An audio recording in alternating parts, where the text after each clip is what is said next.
Guys, Shaya from Race Tech. Marlon from Anglers Talks asked me to do a quick chat and a talk about some Couta bait presentation and on live bait, dead baits. So basically, what I do, I'm going to just show you my go-to trace.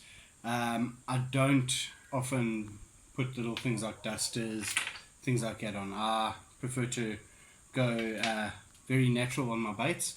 And I learned a new trick recently on a trip down north. I'm not going to say where I learned it because I don't want to give the guys secrets away. But yeah, so I'm just going to go through the basic trace of what I use and how to hook up a live or a dead mackerel, whether it's moss bunker, cigar scad, whatever it is. Obviously just the difference would be your trace size. So what I've got here is I've got a trace with a number 4 wire, because when we fish up Mozambique, places like that, the water is normally very clean. I don't fish a very long bite trace in the front. Well, actually, I should say leader trace on the front. And I fish a very, very small swivel. I don't even know if the camera is going to be able to zoom into that. But anyway, I'm using a Centro swivel there. It's an 80-pound swivel. Although it's tiny like that, it's very, very strong. And the reason I use such a small swivel is I want to eliminate as much of a bubble trail as I can. To try and make the whole bait look as natural as possible. So on this trace I've got I think this is a 4.0, it's a 4.0 VMC Top Gun on the top here, and then I've got two Raptor Z BKK 4X Strongs. These things are beautiful hooks, they are ideal. What I like about them, they have what they call a micro ring on the top here, so it's nice and small.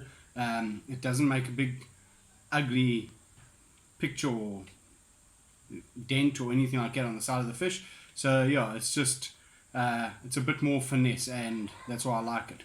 Another thing I do, I don't know if they can zoom in here on the camera as well, is when I put my wire through my front hook, I actually put the wire through the wire. And what that does, if you had to pull the trace tight, the hook is still free, so it doesn't impact the bait swimming. Whereas if you have the two separate, then one's pulling on the front, one's pulling on the back, and you tend to find that lead hook becomes rigid and there's no natural movement in it.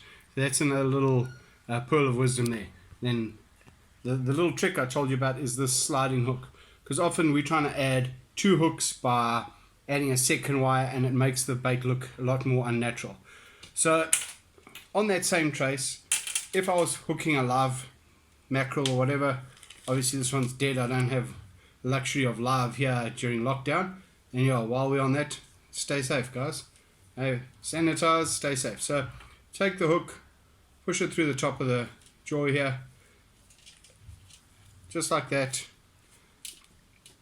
The back hook comes in here, just into the flesh there, and I like to get this one somewhere around midriff. So I'll show you there now. So that there would be how I basically hook my live bait. Dead bait, the only difference there is I'm going to add a little nose weight to the front there, which I'll show you now. This trace, you'll see it's got these two little beads on the front. As I said, I don't like to add bling. That's the only bling I will generally add. I normally actually fish a trace without any beads or anything to keep it looking as natural as possible. So let me just show you here, hooking it as if it was dead, as this is now. The only difference I would do on a bait like this, I would use about a 1 ounce little teardrop sinker. I'll stick that onto the hook like that, back down, and the exact same thing. So there you've got one trace that you can do both with. Sorry, this one here on a dead bait, I would not hook it just through the top. It would then be hooked through both, keeping the mouth closed so that it swims more natural and things like that. I often just take that little weight and I bend it back a bit like that, just so it follows the contour of the fish a bit better, and there you go. Right.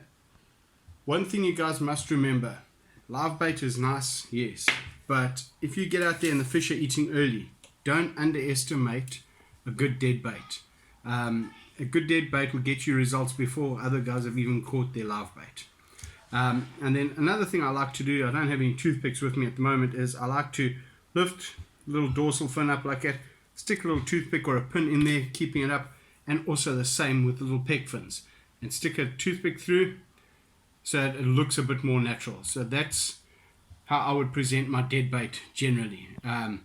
Then with regards to where to fish, things like that, obviously you're going to look on your sounder, you're going to look for your showings. Once you've found your fish, you're obviously going to put it out. I normally like to fish about a 40-pound fluoro on the front of my line. This here, okay, I'm going to show you how to down rig here quickly. This elastic may break, it's an old one, but what I do is I always put my elastic onto my leader. So you push it through like that, you pull it tight, and if you pull it tight enough, it'll stay up against that knot. A lot of guys turn around and say, no, you must put it behind the knots of your leader, things like that. They reckon it stops it sliding down. As I say, I pull it very tight and it doesn't generally slide down. The reason I do this is normally when we're fishing on a kayak or on a jet ski, we're fishing alone. And when you've got that prize 20, 30 kilo fish on the end there and you're trying to pull the rod forward like this, reach forward, grab the sinker to snap the elastic, I've seen many guys lose a decent fish like that. Whereas if it's done this way, you can just wind it up until that knot hits your front eye. And as you're winding, it'll actually pull it down the leader and get it closer to the fish. So you don't have to worry about that too much. Rather lose the sinker than lose the fish. So that's my little take on it. That's how I do it. And yeah, hope that helps you guys. If you need anything, just give me a shout. I'm always here to help. Cheers,